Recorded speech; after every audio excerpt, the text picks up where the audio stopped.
Today we're going to talk about the number 8 way that leaders need to employ, they need to practice, and they need to be diligent about in order to fight the system. Now, what do we mean by fight the system? What we mean is we understand that everything in our lives is on the evolutionary cycle, meaning whatever happened in the past is probably going to happen again in the future because, well, that's the way humans are. They're stupid, by and large. We tend to repeat the bad things that we've done before. We tend to do again what didn't work before, and we just keep going back to that cycle because those who don't learn from history, well, they tend to repeat it. In the course of the evolutionary cycles, though, it is leaders, by and large, who change the course. Now, I don't mean people who are in political power. I don't mean people who sit in the halls of quote-unquote justice or injustice. I don't mean the elites who have all of the money and all of the top-level decision-making opportunities. I'm talking about leaders. Think Braveheart. That's a leader. Think about the peasants with pitchforks. Those are leaders. Think about the people who said, that's enough, we're not doing this anymore. We need to change the course of history. Get on a boat, find a new land, start over. It's a little hard to do today, but there are still opportunities to lead from right where you are, where the system as it is now can be reorganized in a better way. The question for number 8 is, how would you even know the system needs to be reorganized or could be reorganized?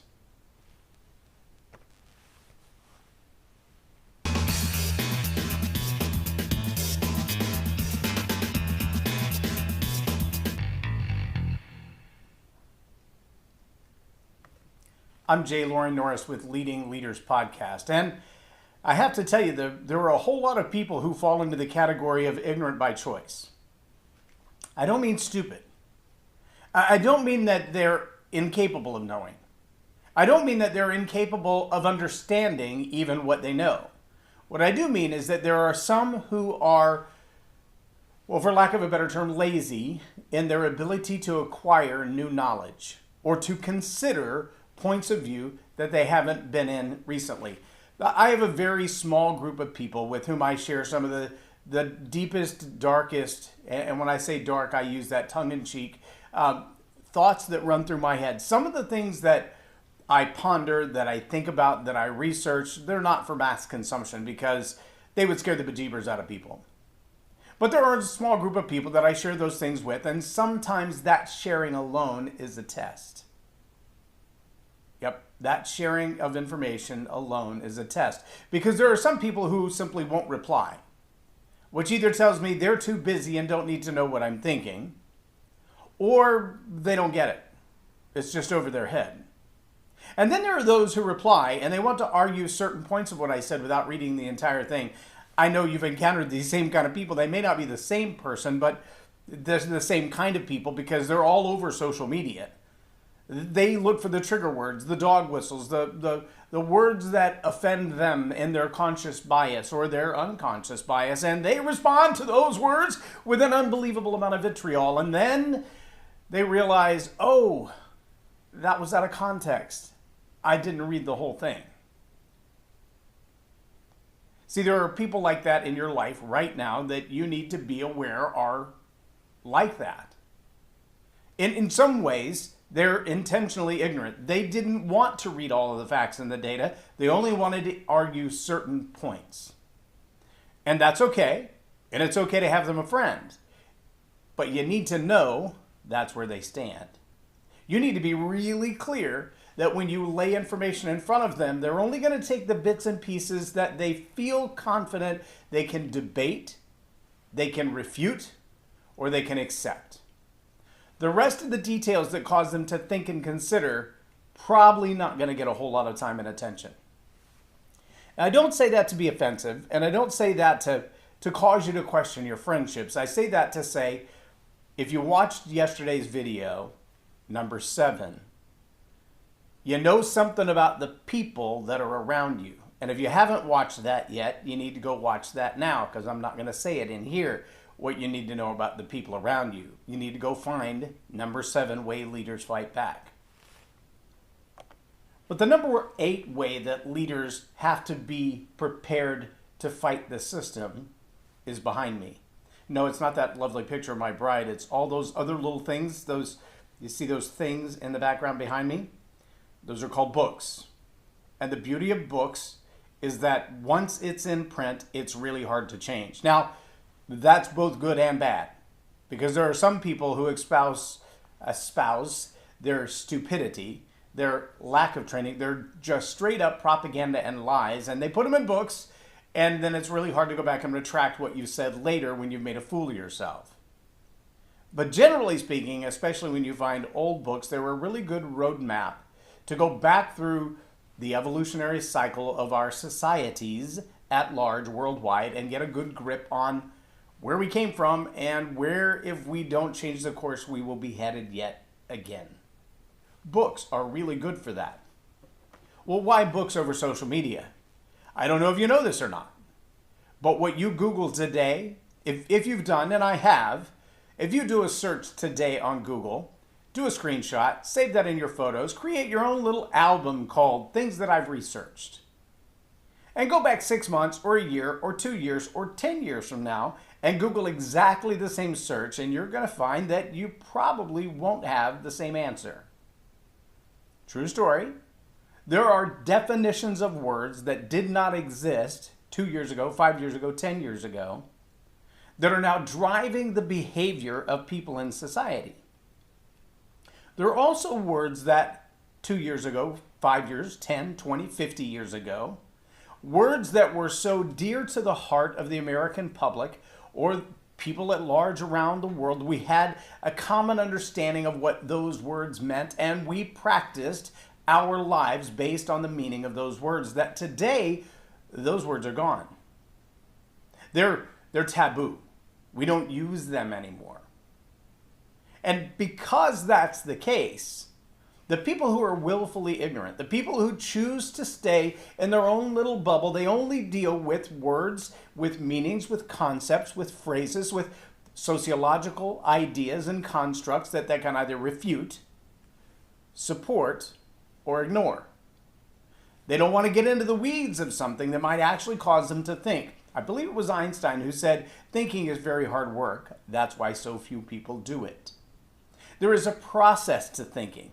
And if you're bold enough and brave enough, I challenge you sometime to sit down with some books like, here's a good one for you, Think and Eat Yourself Smart by Dr. Caroline Leaf.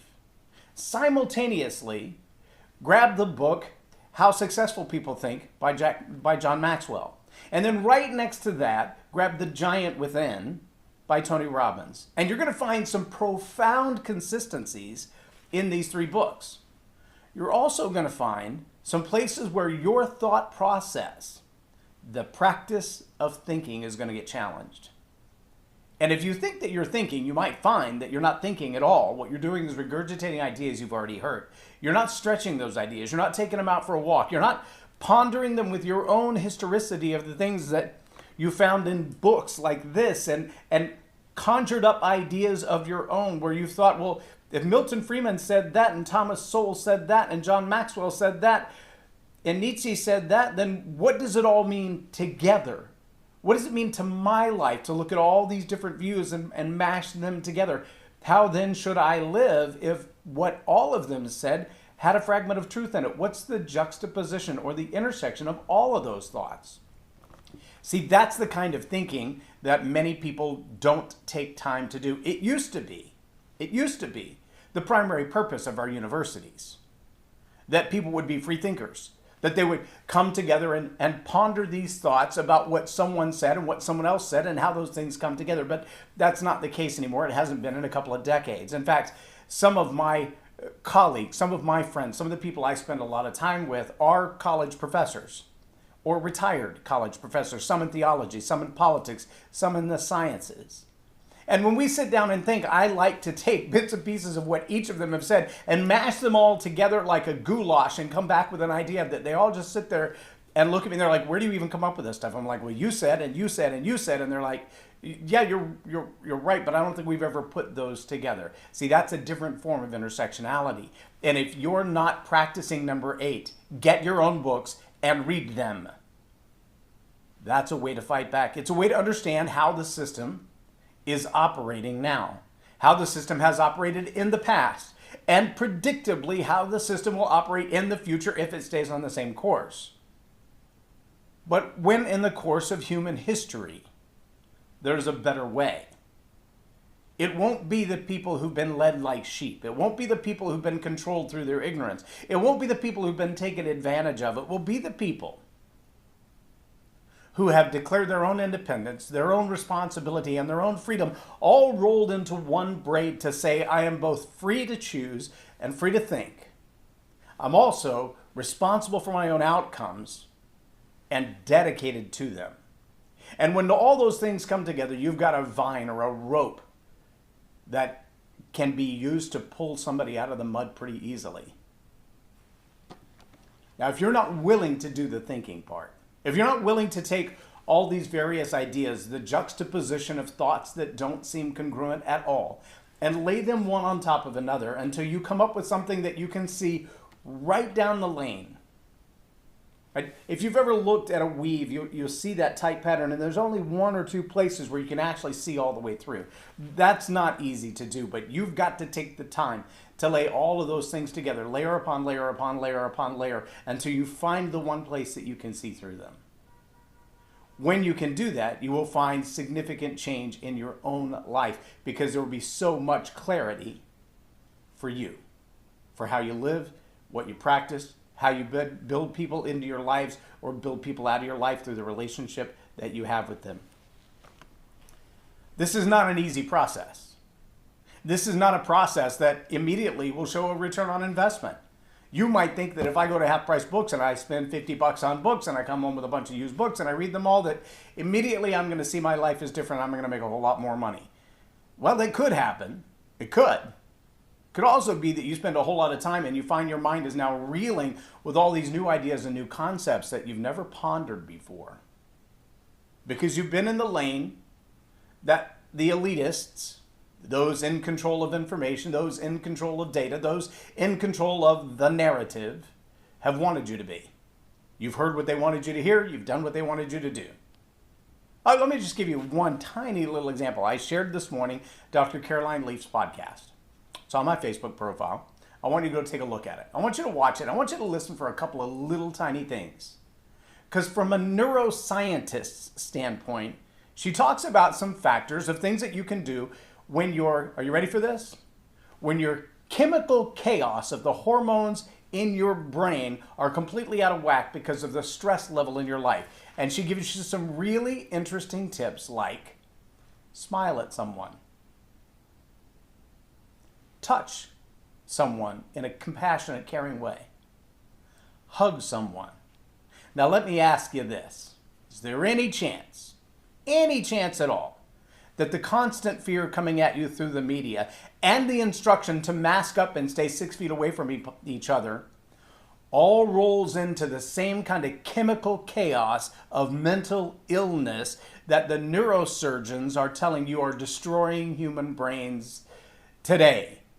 Oh yeah, the suicide rate is off the charts. Emotional stress and anxiety and broken families, divorce rates, child abuse, child suicide, violent crime, all of them off the charts since the pandemic. Trust me, it's not the pandemic that's causing it.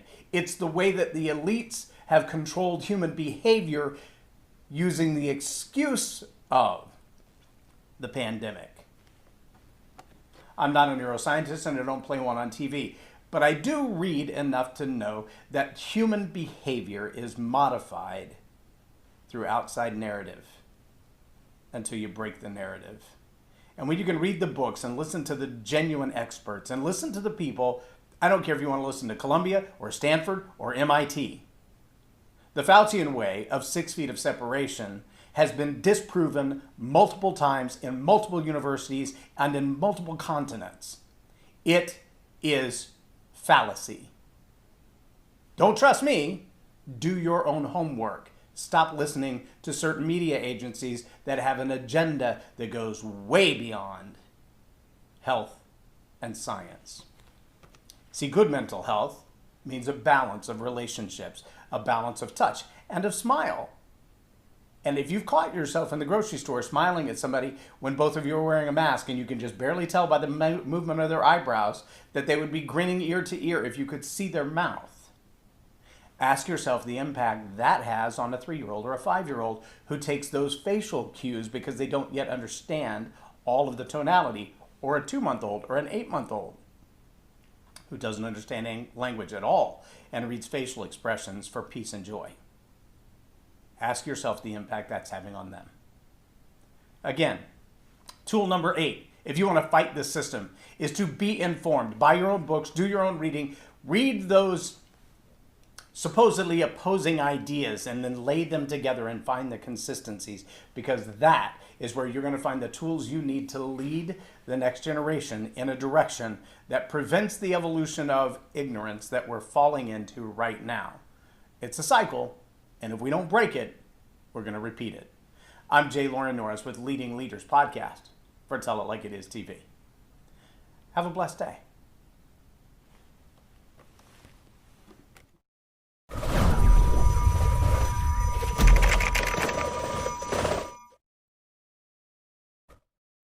Subscribe now for our extensive video library of leadership lessons promoting faith, family, and freedom.